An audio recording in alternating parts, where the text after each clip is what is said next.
Ser podcast.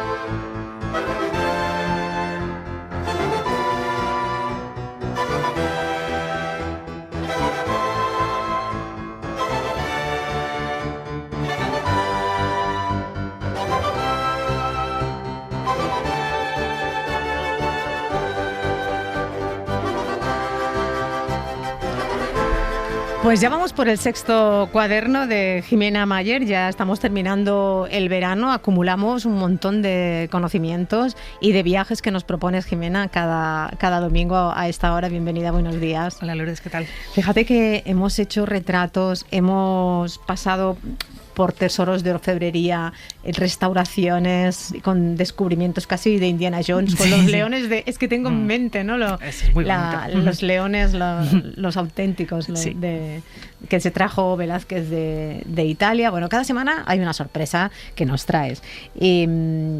¿Cómo estás? Muy bien, gracias. ¿Cómo va el verano ya? Estamos como bien, bueno, ya empezando a cerrar, ¿eh? casi.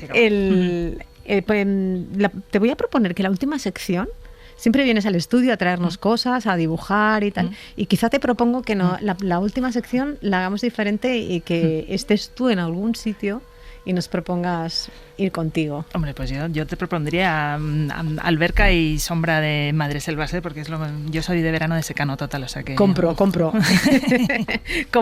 El pasado domingo charlamos con Marian Granado sobre porcelanas preciosas, los retretes de porcelana, que no es lo que ahora mismo todo el mundo está pensando, son esos retiros, esas habitaciones retiradas y íntimas donde se coleccionaban objetos preciosos de cerámica, porcelana.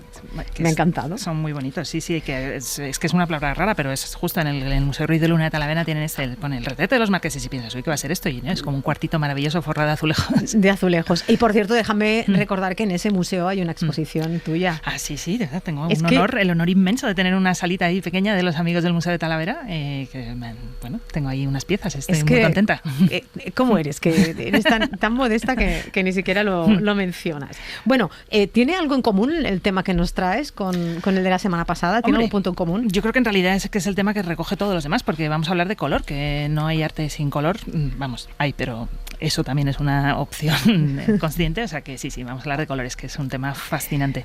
Pero sobre el color siempre hay muchos mitos. Por ejemplo, ¿puede ser que la historia de los pigmentos haya inspirado ni más ni menos que a Frankenstein? ¿Esto cómo me lo ligas? Esta es mi favorito. De mis colores favoritos, que es el azul, pero concretamente que es el azul Prusia, que es un pigmento concreto, que es un pigmento, es un azul sintético, es el primer azul sintético que se hizo después de la antigüedad, porque los egipcios sí que sabían hacer, pero claro, cuando decimos colores, azul, ¿qué quiere decir? Azul son los colores que tú puedas conseguir hacer y usar y que se mantengan, porque claro, y todo eso no es lo mismo un color que un pigmento, que un tinte, si es para tela, que para pintar, que para cerámica, que son óxidos metálicos, que no tiene nada que ver.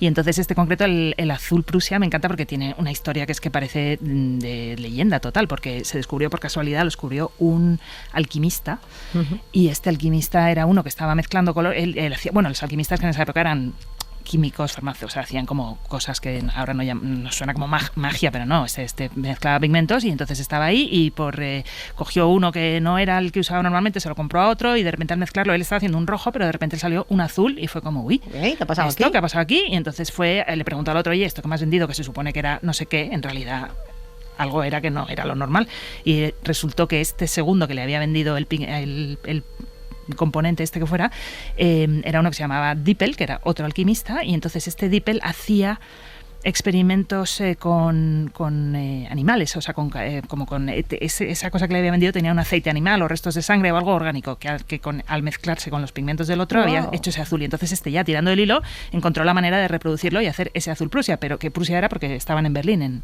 Prusia, pero este señor Dippel, el que ya consiguió hacerlo bien, había nacido en el castillo de Frankenstein, que es un sitio real que existe y estaba ahí, y de hecho en sus experimentos alquímicos voló una torre que está ahora mismo derruida y así. Entonces se dice que esta señora Mary Shelley puede haber conocido esa historia y haber juntado uno que está con cadáveres de animales haciendo alquimia Frankenstein y bueno, yo lo compro, la verdad, a mí me gusta. Si no, never ben trobat. Exacto, nos encanta. Yo me acuerdo, la primera vez que entré contigo al Prado, me acuerdo que me dijiste, fíjate en los azules, porque viendo los azules ves la importancia, el rango de... Claro, porque el azul era un color muy difícil de conseguir, entonces este azul, de hecho, si ves, por ejemplo, a mí, hombre, el azul Prusia es un azul concreto que a mí me encanta porque es el azul de obras maravillosas como, pues yo qué sé, las noches estrelladas de Van Gogh, esas son azul Prusia, o la ola de Hokusai es azul Prusia, en la época azul de Picasso es azul Prusia, todo eso son obras del siglo XIX, antes eso no había, y si ves en cambio Velázquez, por ejemplo, usaba el azul con un cuidado, unas veladuras finitas para no gastar porque nunca tenía un duro, en cambio los venecianos pues se pegan unos azules ahí de cielo que dices, anda, estos que sobraos van, o sea, eso era una cosa como de rico loco de tener 8 Ferraris aparcados en la puerta, era un cuadro azul, entonces pues bueno, tiene... Y aún así Velázquez hacía esos cielos maravillosos que han quedado como expresión, ¿no? El cielo velazqueño. Exacto.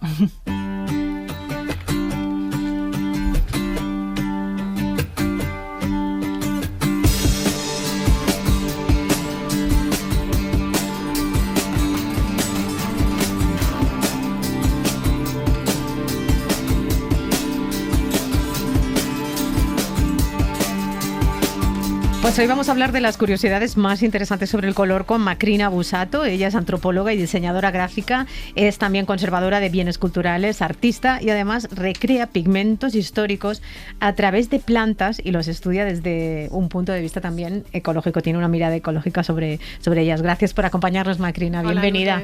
Hola, Jimena. ¿Qué tal?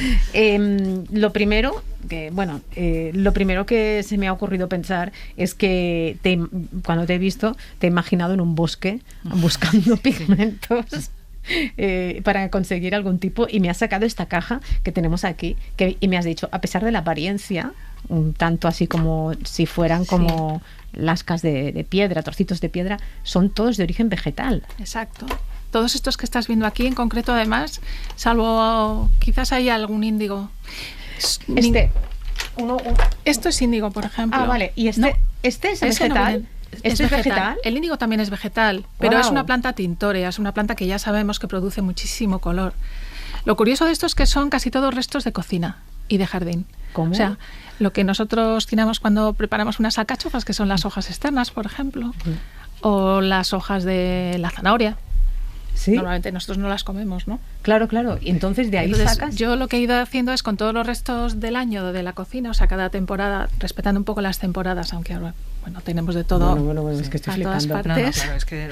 Entonces fui haciendo como una especie de calendario de los colores que se podían conseguir, como un reto de ver a ver qué tipo de colores, no buscando un color concreto, sino a dónde me llevaba cada residuo. Bueno, han sido varios años y entonces también he descubierto que depende de dónde son, cuándo han sido recogidos, pues voy a tener un color más intenso, menos intenso. Unos tonos u otros. Sí. Y luego los colores que ves aquí, no necesariamente luego es el color en el papel, que es otra de las cosas de la magia. Que es distinto de los colores que utilizamos modernos, ¿no? Es que me encanta porque Macrina, ayer que comimos juntas ayer y entonces estábamos hablando de que yo este año he tenido muchos albaricoques y estábamos hablando de qué se puede hacer con el albaricoque, mermelada, diría cualquier persona. Sí. ¿Qué dice Macrina? No. Con los huesos haces un carbón buenísimo que sale una tinta negra buenísima. Era un negro muy valioso. Ah, sí. Muy cotizado, sí, bastante. Porque vamos a empezar a hablar, Jimena, con Macrina, cómo se hacían los colores antes de esa producción industrial, antes del capitalismo, por así decirlo. En la antigüedad, ¿cómo se...? Bueno, antes, por ejemplo, del azul de Prusia que he mencionado, que es temprano. Acércate más al micro. Es un color bastante temprano para ser un color sintético, dentro de que ya había otros colores sintéticos en la antigüedad, pero digamos que la química, como tú has dicho, todavía no se había formalizado. O sea, todavía era alquimia. O sea, todavía no se medían con las mismas medidas los pesos de las cosas, con lo cual las recetas, es una de las cosas, uno de los problemas es que cuando vemos una receta antigua de pigmento, a veces los nombres de las cosas y las medidas son tan diferentes que no sabes exactamente a qué se están refiriendo. Y antes, digamos, si quieres, si nos remontamos a la prehistoria, lo que vemos que se ha conservado son los pigmentos minerales. Porque los pigmentos minerales son los que tienen más duración. No sabemos si utilizaban pigmentos vegetales. Yo pienso que sí. O sea, que a lo mejor las cuevas de Altamira era todo verde y se ha perdido por el camino. El fondo verde, ¿te puede imaginas? ser. Claro, es que el criterio de que pintaban que pintaban con colores minerales porque así duraban, es algo que decimos nosotros, ¿no? Claro. Si uno ve en antropología, cuando ves lo que se hace en todo el mundo, se manejan colores vegetales para pintarse el cuerpo, para muchas cosas. Entonces, ¿por qué no pintarían con colores vegetales, no? Claro.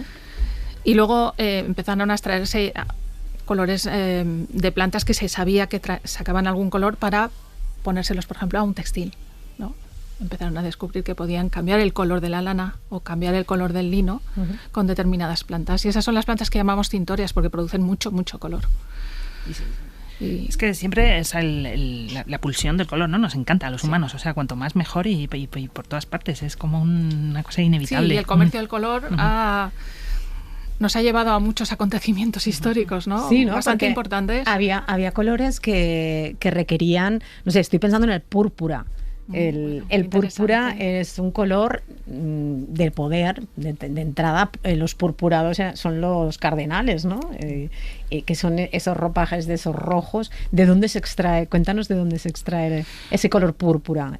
Pues en gran medida en Europa, o sea, por ejemplo en la zona micénica estamos encontrando cada vez más restos de sitios donde se elaboraba a partir de extraerlo de una glándula, de lo que nosotros llamamos la cañailla, me parece que se llama en español, sí. El caracolito sí. ¿no? Es una... los caracolitos de mar estos. Sí, los que tienen así espirales y como pinchitos. Sí. Se llaman canallas en España, ¿no? Yo creo que sí. Yo creo que sí. Se comen. Sí. Pues tiene una glandulita que tiene un precursor del índigo, como la planta, una indigotina, ¿no? Entonces extraían esta glándula que era bastante costoso. Si los caracoles eran pequeños, nos cuentan en textos romanos, si el caracol era pequeño se machacaba, si era más grande se extraía. Entonces hay restos de espacios dedicados de acumulación de estos caracoles. Eso tenía que fermentar, después tenían que pasar por un proceso de alcalinización, oxidación, olía tremendo. Claro. Muy fuerte, sí. Pero claro, de cada caracolillo se extraía un poquitín, entonces había que hacer grandes cantidades para conseguir colorear, y coloreaba una gama que va desde lo que llamaríamos ahora un violeta oscuro, rojizo, azulado. Eso es otra cosa que me encanta, que son los nombres de los colores, porque claro. yo te digo violeta, pero Sí. lo que tú tienes en la cabeza cuando yo digo violeta no es necesariamente lo que tenga yo, que tú estás a lo mejor pensando en la flor y yo en los caramelos de violeta y tú en otra cosa. Entonces, claro, sí. y describir los colores es muy difícil y siempre hay algunos que tienen unas palabras preciosas. Es casi una convención, ¿no? Lo de los colores. Ahora, porque cuando estudias las recetas antiguas es un pequeño lío. ¿Por qué? Porque puedes estar llamando de una manera un color. Normalmente es más, ¿sabes a qué se están refiriendo cuando ese nombre de ese color se acerca al producto del que se hace? Cuando dices grana cochinilla, ya sabes que viene de cochinilla. Entonces sabes que estás hablando de un rango de colores que se puede obtener con la cochinilla. Un rojizo, desde ¿no? Los rojos intensos a los violetas, porque depende cómo alteres ese baño de tinte, va a virar hacia un color o hacia otro, ¿no?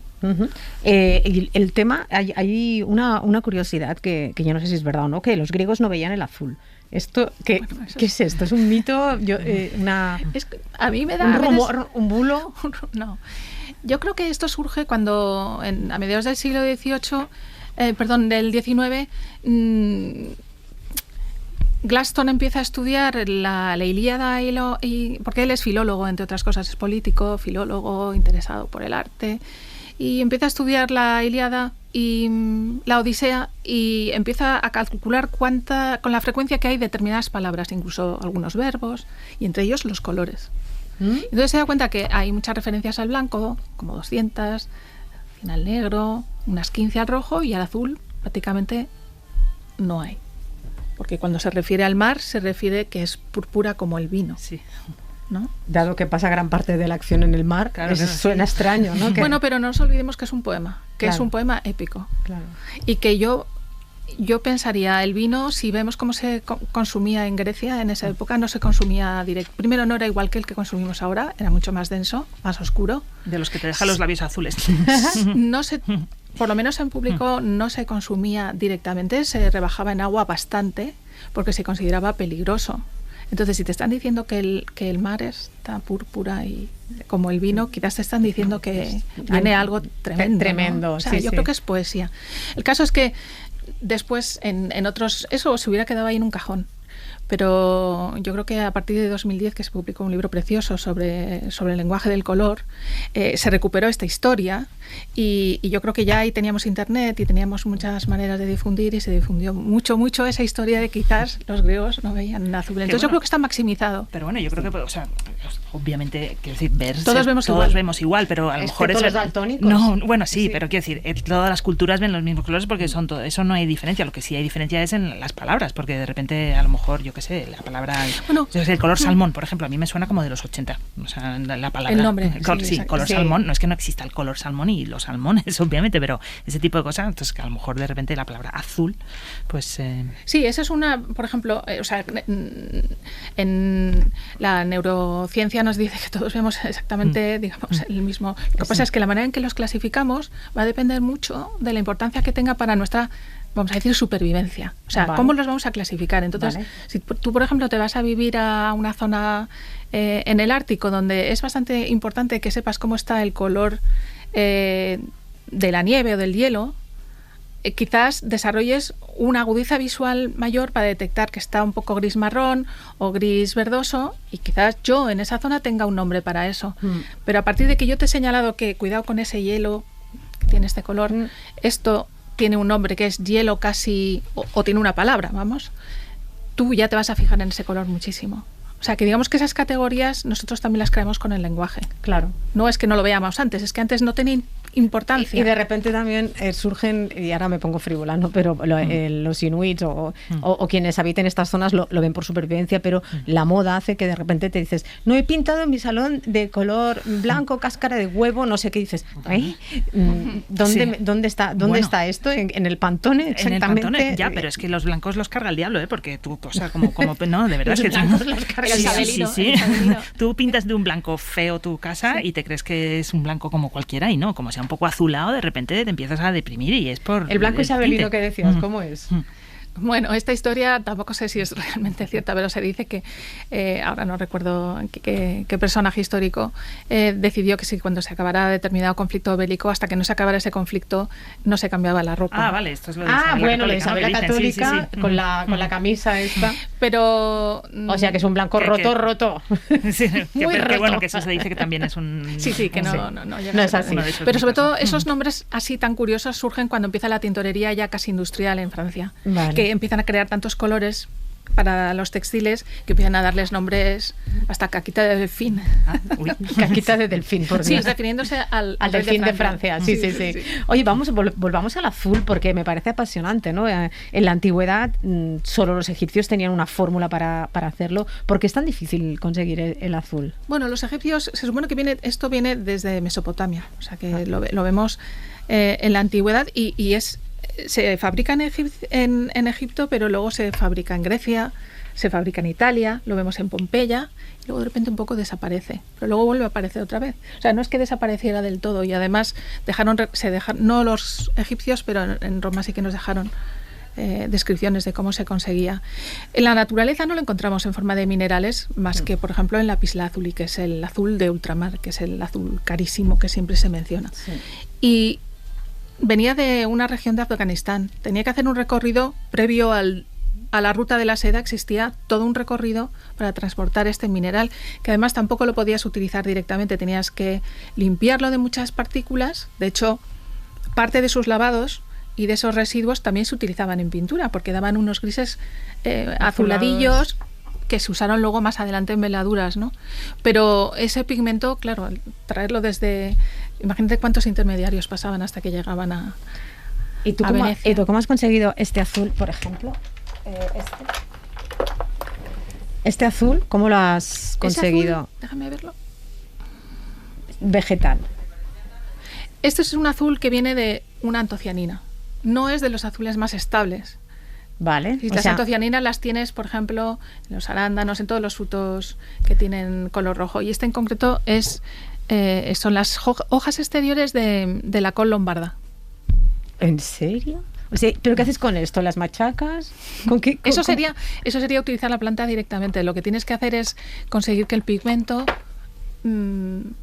se separe de la infusión. ¿Cómo se hace esto? Imagínate que tienes un té. Vale. Entonces tú quieres conseguir el marrón del té. Podrías deshidratar el té el té, la infusión se quedaría algo seco. Vale. Y eso sería directamente las partículas de color del té. O lo precipitas en forma de sal. O sea, lo que haces, provocas una reacción que se va a producir una sal. Y al precipitar se va a llevar el pigmento abajo. Entonces esto es una sal que tiene el pigmento atrapado dentro.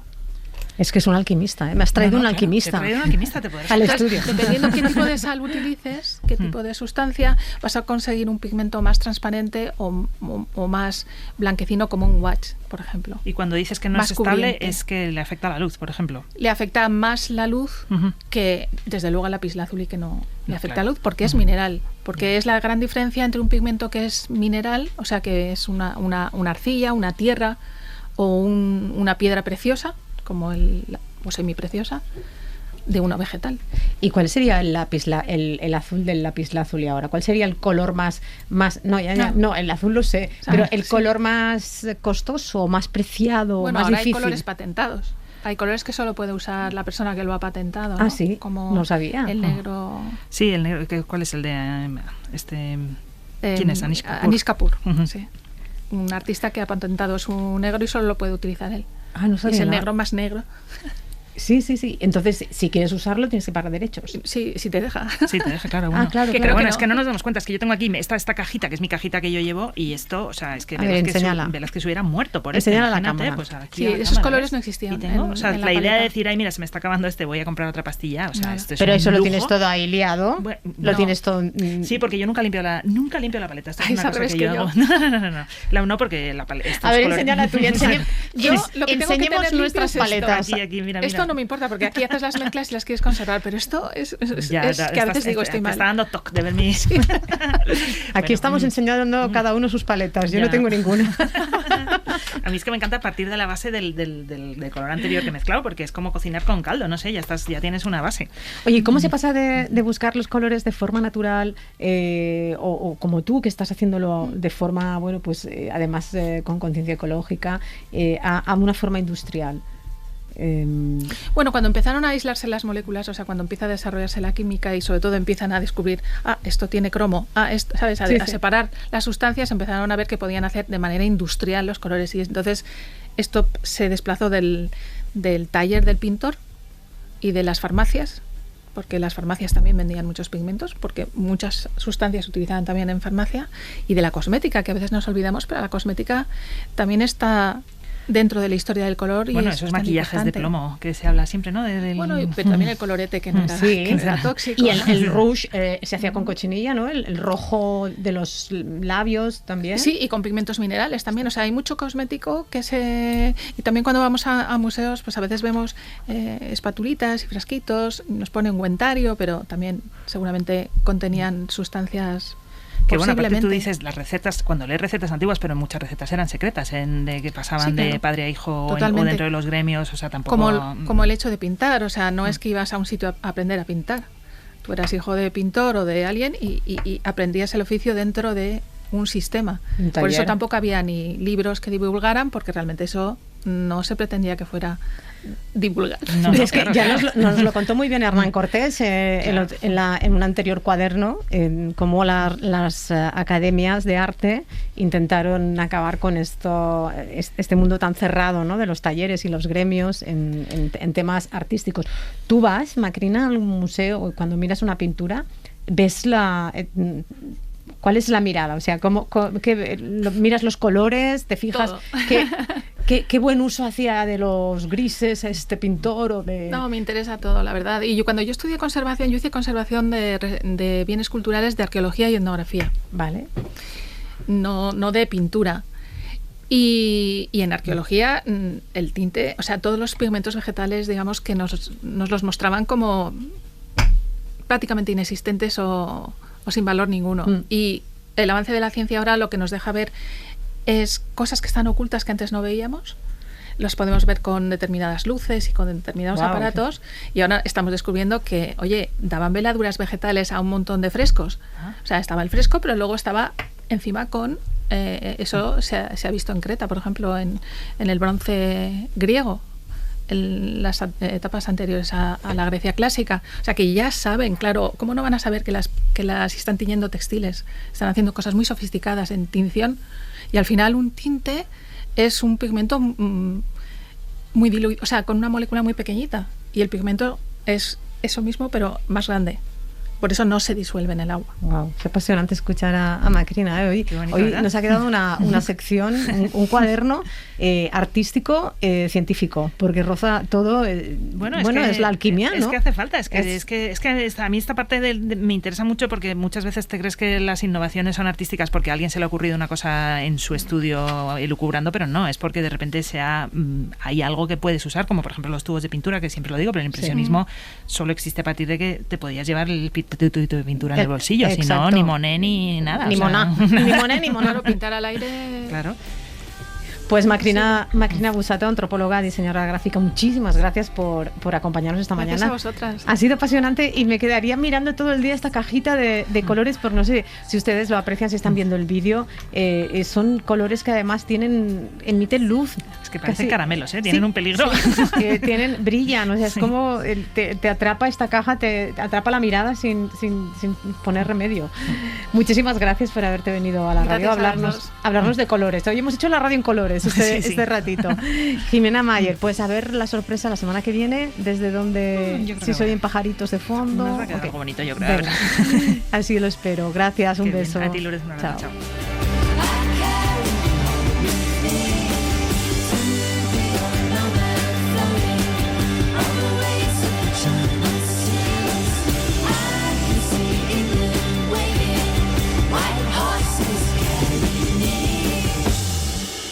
Para no perderte ningún episodio, síguenos en la aplicación o la web de la SER, Podium Podcast o tu plataforma de audio favorita.